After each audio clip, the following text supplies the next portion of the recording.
Hola a todos, ¿qué tal? Vamos a continuar hoy con el título 1 de la Constitución Española, de los derechos y deberes fundamentales. Para seguir lo que les voy a decir, pueden acceder a la carpeta que tengo compartida desde mi perfil de Instagram, @pocompi. Ahí en la biografía de mi perfil tienen el enlace a la carpeta que pone apuntes @pocompi. Y si por lo que sea me están escuchando a través de podcast o de audio y no tienen Instagram y quieren acceso a la carpeta, pues me pueden escribir por Gmail o pocompi@gmail.com y yo les daré acceso a la carpeta compartida. Bueno, para empezar, es muy importante del título 1 de cara a los exámenes de oposición con la estructura del título. Yo la tengo aquí, los apuntes que les he preparado yo los voy a ir mirando también. Y en la estructura es importante tenerla clara porque son preguntas de examen. Bueno, el título 1 se titula De los derechos y deberes fundamentales. Está dividido en 5 capítulos. Comprende de los artículos 10 al 29 y si están siguiendo lo que yo les he puesto ahí un cuadrito con la estructura, tenemos el capítulo primero de los españoles y extranjeros, el capítulo segundo, derechos y libertades, el capítulo tercero de los principios rectores de la política social y económica, el capítulo cuarto de las garantías de las libertades y derechos fundamentales, es decir, cómo la Constitución va a garantizar que esos derechos se cumplan, y luego de la suspensión de los derechos y libertades. Aquí el truco en preguntas es que el artículo 10, que está dentro del título 1, no corresponde al capítulo primero, es decir, vamos a empezar con un artículo 10 que no está recogido dentro de ningún capítulo. Y eso ha sido también pregunta. Luego, en el capítulo segundo tenemos 2 secciones. Dentro de la sección primera no se recoge el capítulo 14, es decir, el capítulo 2 es del artículo 14 al 38. El artículo 14 no está dentro de la sección primera, que es de los derechos fundamentales y de las libertades públicas. Vale, eso se los digo porque son preguntas, valga la redundancia. Otra cosa que nos puede confundir de la estructura son los nombres de los capítulos, de las secciones. En concreto, el capítulo 2, que el título es Derechos y Libertades, se confunde con el título de la sección primera de ese mismo capítulo, que es de los derechos fundamentales y de las libertades públicas. Luego también me he visto preguntas y suelen preguntar, pues confundir sobre todo la parte del capítulo 2 y las 2 secciones y el título 1. Los derechos y deberes de los ciudadanos se recogen en la sección primera del capítulo 2 del título 1, la sección segunda del título 1 del capítulo 2, y así nos los van mezclando y tenemos que llegar a la correcta.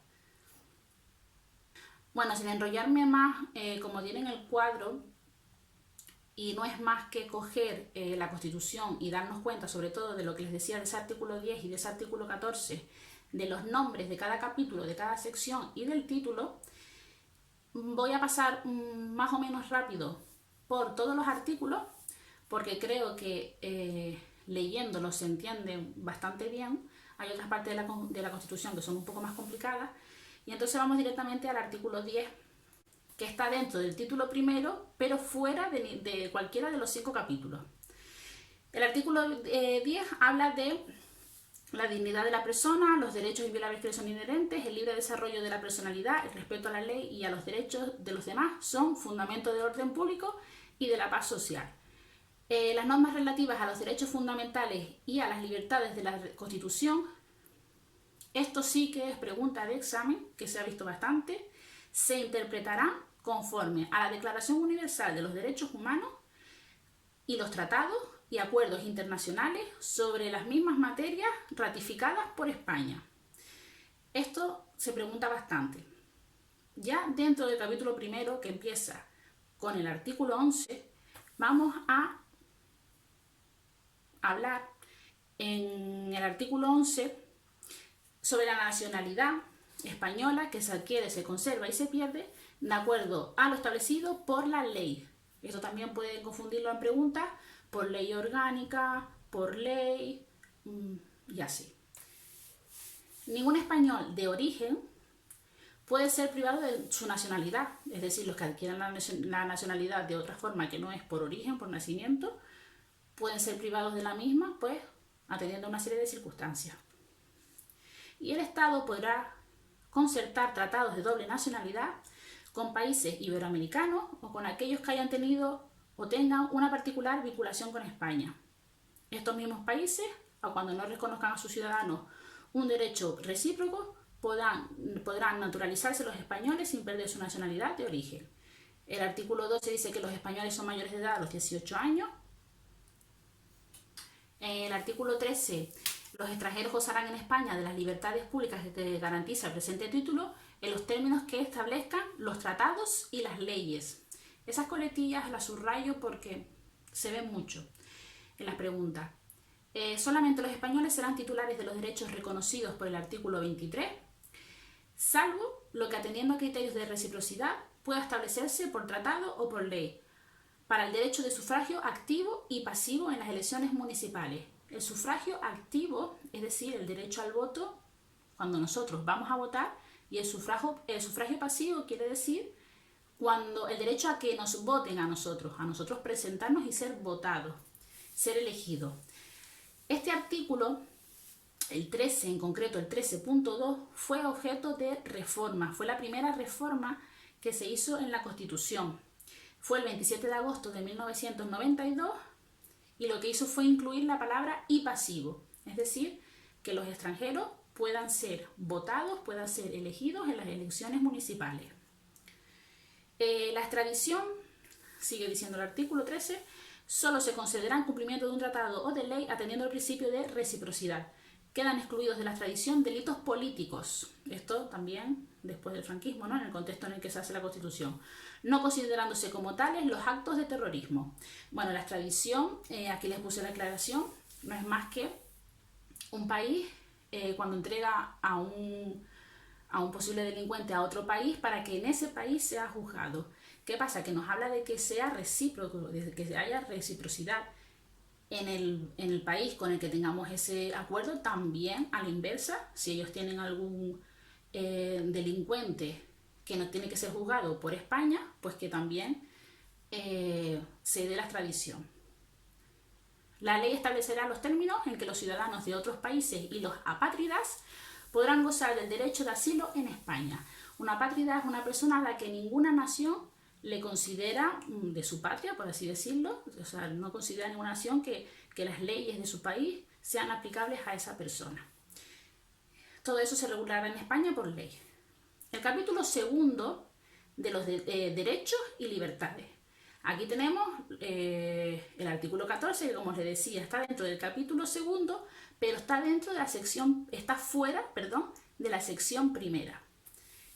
Dice que los españoles son iguales ante la ley sin que pueda prevalecer discriminación alguna por razón de todas estas palabras que voy a enumerar también son de preguntas de examen porque no las mezclan, no las cambian. Es decir, son iguales sin que pueda haber discriminación por razón de nacimiento, raza, sexo, religión, opinión o cualquier otra condición o circunstancia personal o social. Ya entramos en la sección primera, que es de los derechos fundamentales y de las libertades públicas, y esta sección hasta el artículo 29 es muy importante porque son derechos especialmente los más protegidos y los que más tienen garantías dentro de la Constitución y por ende de nuestro ordenamiento jurídico. Es decir, si nos violan, si nos atacan en cualquiera de estos derechos, podemos ir directamente a los juzgados sin más justificación, sin más leyes que lo expliquen o que lo extiendan. Estaríamos ante un proceso preferente y sumario, es decir, cuando esto entra dentro del reparto de un juzgado, se paraliza todo lo demás y se atiende primero a resolver el procedimiento que esté en referencia a cualquiera de estos artículos. Por ejemplo, también decirles que estos artículos se tienen que regular por ley orgánica, que lo veremos más adelante. El artículo 15. Todos tienen derecho a la vida y a la integridad física y moral, sin que en ningún caso pueda ser sometido a tortura, aquí queda prohibida la tortura, ni a penas o tratos inhumanos o degradantes. Queda abolida, en este artículo también, la pena de muerte, salvo lo que puedan disponer las leyes penales militares para tiempos de guerra. El artículo 16 garantiza la libertad ideológica, religiosa, de culto de los individuos y de las comunidades, sin más limitación en sus manifestaciones que las necesarias para el mantenimiento del orden público protegido por la ley. Nadie podrá ser obligado a declarar sobre su ideología, religión o creencia.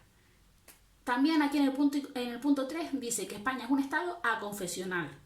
Ninguna confesión tendrá carácter estatal. Los poderes públicos tendrán en cuenta las creencias religiosas de la sociedad española y mantendrán las consiguientes relaciones de cooperación con la Iglesia Católica y también con las demás confesiones, porque es un Estado aconfesional. Bueno, vamos a seguir con el artículo 17. Todas las personas tienen derecho a la libertad y a la seguridad. Nadie puede ser privado de su libertad, sino con la observancia de lo establecido en este artículo y en los casos y en la forma prevista en las leyes. La detención preventiva no podrá durar más del tiempo estrictamente necesario para la realización de las averiguaciones tendentes al esclarecimiento de los hechos y, en todo caso, en el plazo máximo de 72 horas. El detenido deberá ser puesto en libertad o a disposición judicial. Vale, esto es una pregunta de examen. Aquí hay una trampa en la que yo una vez caí. Porque te dice que la detención preventiva no puede durar más del tiempo estrictamente necesario. También nos encontramos con un plazo máximo de 72 horas. Entonces nos quedamos en la mente con que la detención preventiva no puede durar como máximo 72 horas. ¿Qué pasa? Vamos a pensar un ejemplo real.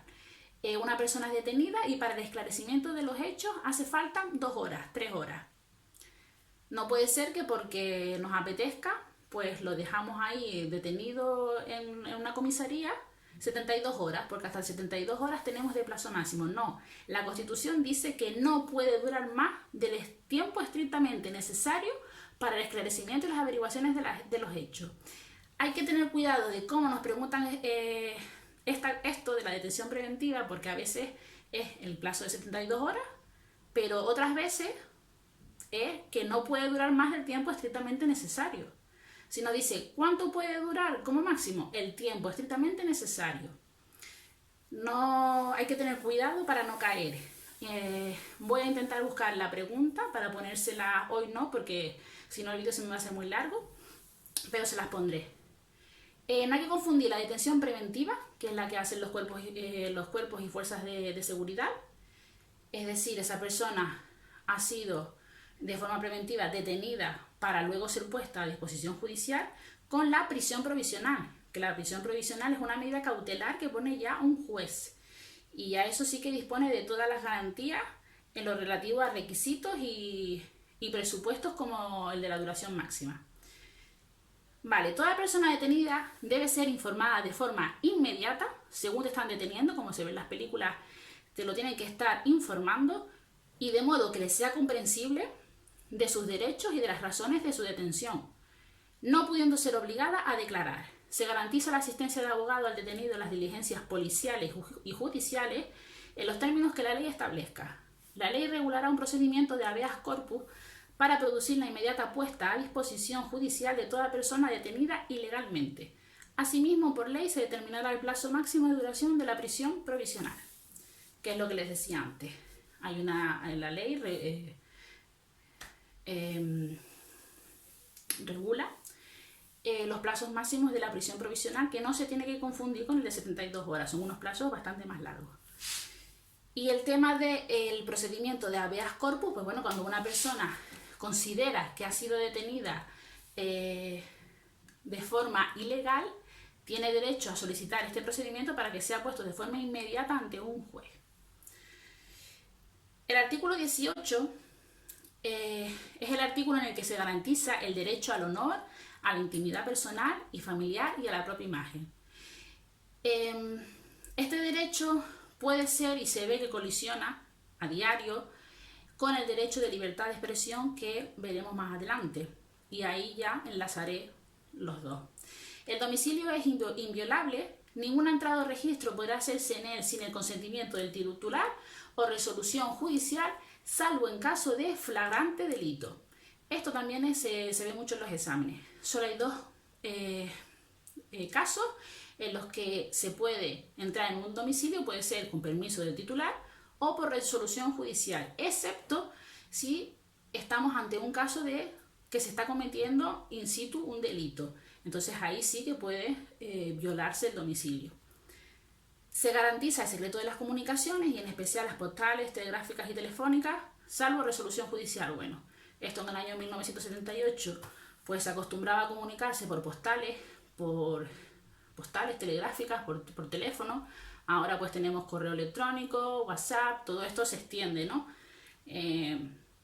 Se ve en el contexto y las comunicaciones son secretas. Nadie puede estar espiándonos o viendo nuestras conversaciones privadas. Y dice que la ley limitará el uso de la informática para garantizar el honor y la intimidad personal y familiar de los ciudadanos en el pleno ejercicio de sus derechos. El artículo 19 es el de la libertad de circulación. Los españoles tienen derecho a elegir libremente su residencia y a circular por el territorio español. Asimismo, tienen derecho a entrar y salir libremente de España en los términos que la ley establezca. Este derecho no podrá ser limitado por motivos políticos o ideológicos. En el artículo 20 se reconocen los derechos de... Vale, aquí estamos ante los derechos de libertad de expresión. A expresar y difundir libremente pensamientos, ideas y opiniones mediante la palabra, el escrito o cualquier otro medio de reproducción. A la producción y creación literaria, artística, científica y técnica. A la libertad de cátedra, es decir, la libertad de un profesor de educación superior a enseñar de forma libre sin tener que estar sujeto a ningún tipo de doctrina. También sigue diciendo en el apartado D, a comunicar o recibir libremente información veraz por cualquier medio de difusión. La ley regulará el derecho de cláusulas de conciencia y al secreto profesional en el ejercicio de estas libertades. La cláusula de conciencia es como...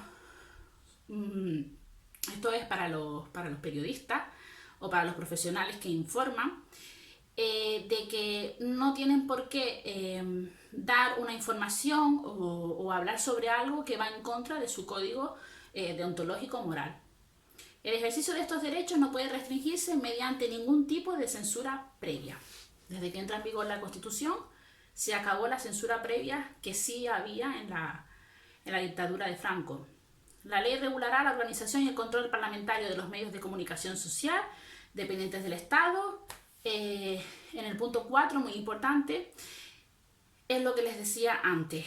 Estas libertades del artículo 20, estas libertades de expresión, de exponer nuestros pensamientos, nuestras ideas, tienen un límite. Y el límite está en el respeto de todos los derechos de este título, del título 1, y encima dice la Constitución que en especial se tiene en cuenta el límite en el respeto al derecho al honor, a la intimidad, a la propia imagen y a la protección de la juventud y la infancia. Es decir, existe libertad de expresión, yo puedo decir lo que quiero y puedo decir mi opinión. Pero si mi opinión atenta en contra de tu honor, de tu imagen pública, ahí colisiona el derecho, ahí está el límite. Yo no puedo cargarme la imagen de una persona porque sí.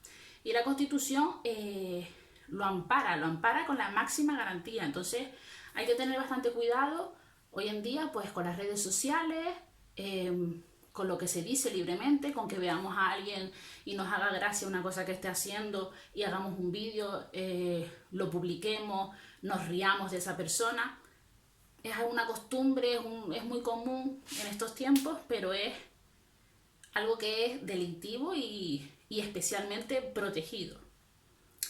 Solo podrá acordarse, sigue diciendo este artículo 20, el secuestro de publicaciones, grabaciones y otros medios de información en virtud de resolución judicial.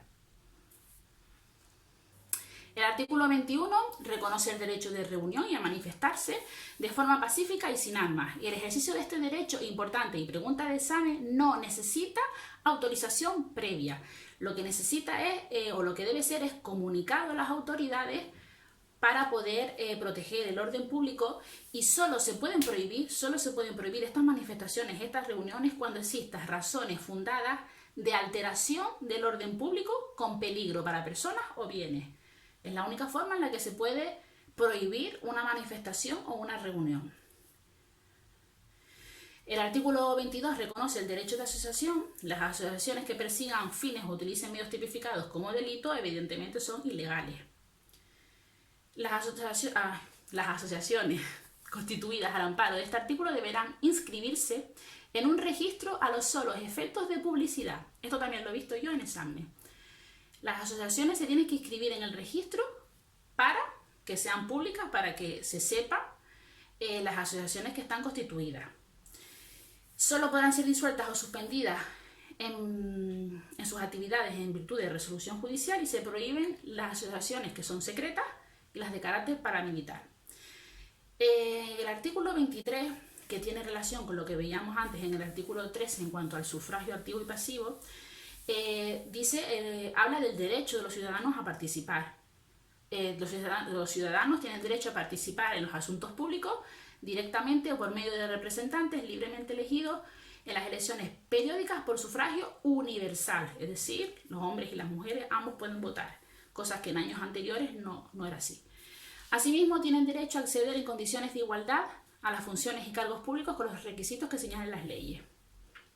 El artículo 24, aquí habla de la tutela judicial efectiva, del derecho que tenemos todos a acudir a los tribunales y que los tribunales nos den una respuesta motivada a nuestra petición.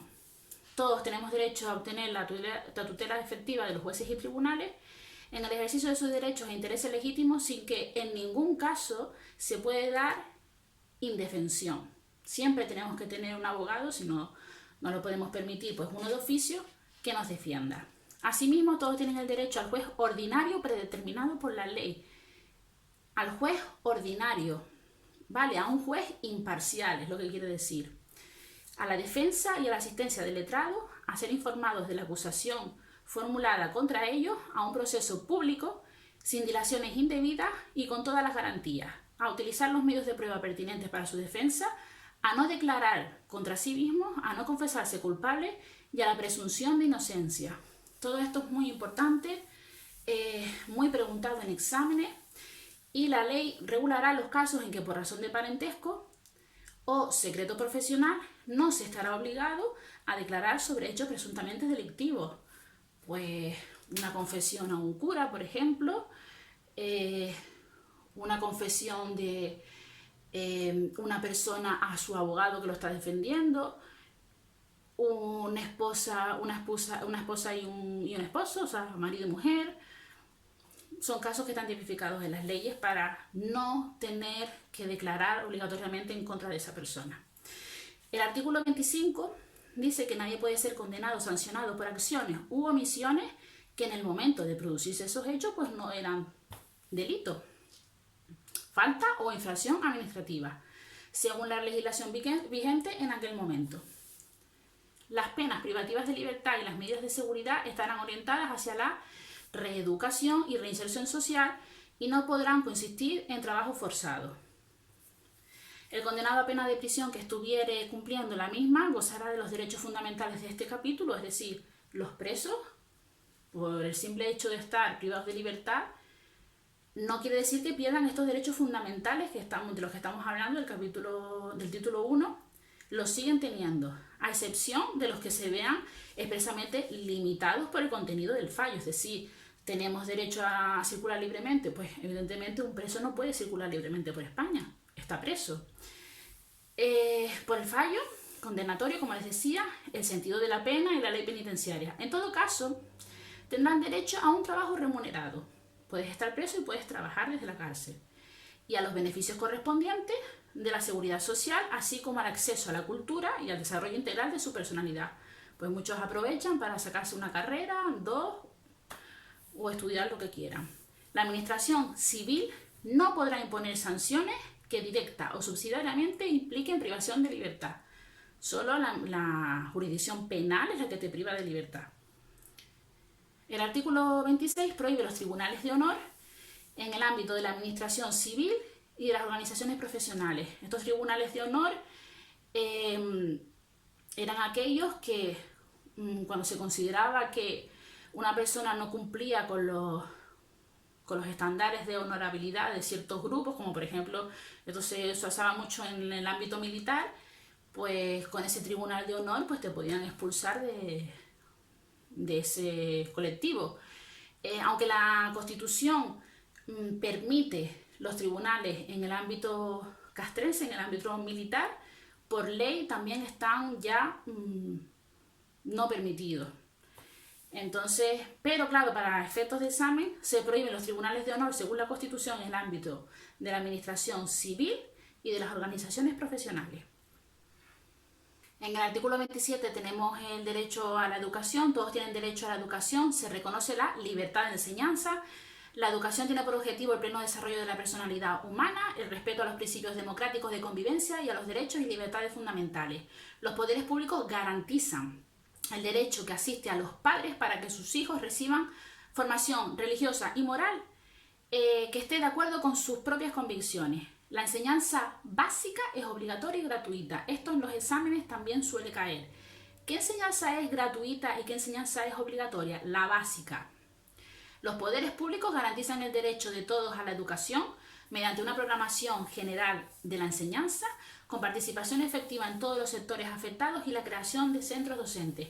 Cuando vayan a estudiar estos artículos del título 1, hay que tener en cuenta también cuando la Constitución nos hace referencia a lo siguiente. Por ejemplo, aquí nos dice, los poderes públicos garantizan el derecho a la educación ¿a quién? A todos. Esto lo veremos en preguntas tipo T. A todos. En otros artículos anteriores me he referido a los españoles, a los ciudadanos, a todos. La enseñanza se le garantiza a todos. Vale. No es lo mismo que a los españoles o a los ciudadanos. Se reconoce a las personas físicas y jurídicas la libertad de creación de centros docentes dentro del respeto a los principios constitucionales. Los profesores, los padres y en su caso los alumnos intervendrán en el control y gestión de todos los centros sostenidos por la administración con fondos públicos en los términos que la ley establezca. Los poderes públicos inspeccionarán y homologarán el sistema educativo. Los poderes públicos ayudarán a los centros docentes que reúnan los requisitos que la ley establezca. Se reconoce la autonomía de las universidades en los términos que la ley establezca. El artículo 28 habla del derecho que tenemos todos a sindicarnos libremente o a no sindicarnos. Exceptúa o dice que la ley puede exceptuar de este derecho a las fuerzas y demás cuerpos armados. Y dice que, como decía antes, nadie podrá ser obligado a afiliarse a un sindicato. Se reconoce el derecho a la huelga de los trabajadores para la defensa de sus intereses, derecho a la huelga para defender los intereses, no voy a hacer una huelga porque sí. Y la ley que regule el ejercicio de este derecho establecerá las garantías precisas, importantes y también preguntado en exámenes, para el mantenimiento de los servicios esenciales de la comunidad. Por último, acabo con el artículo 29, en el que dice que todos los españoles tendrán derecho de petición individual y colectiva, por escrito, en la forma y con los efectos que determine la ley. Es decir, nosotros podemos pedir, pues queremos que se regule sobre algo, que salga una ley para proteger algo, sí, pero pregunta de examen, por escrito. De forma general, podemos hacerlo de una petición individual o colectiva. En el punto 2 dice que los miembros de las fuerzas o institutos armados o de los cuerpos sometidos a disciplina militar podrán ejercer este derecho solo individualmente. Esta excepción también se pregunta mucho en los exámenes y con arreglo a lo dispuesto en su legislación específica. Bueno, como esto era una parte bastante extensa, se ha hecho un vídeo largo, he ido bastante rápido, prácticamente leyendo y aclarando lo poco que considero que hay que aclarar. Al final de los apuntes que les he hecho hoy tienen un cuadro muy resumido de lo que se habla o se ve en cada artículo. Artículo 10, pues se habla de los derechos de las personas. El artículo 11, normas sobre nacionalidad. Porque considero que a la hora de memorizar, esto es lo que hay que memorizar, la estructura de qué se habla en cada artículo y luego los artículos que he resaltado que se suelen preguntar más en exámenes. Bueno, sin más, espero que les haya servido. Un saludo y a estudiar mucho.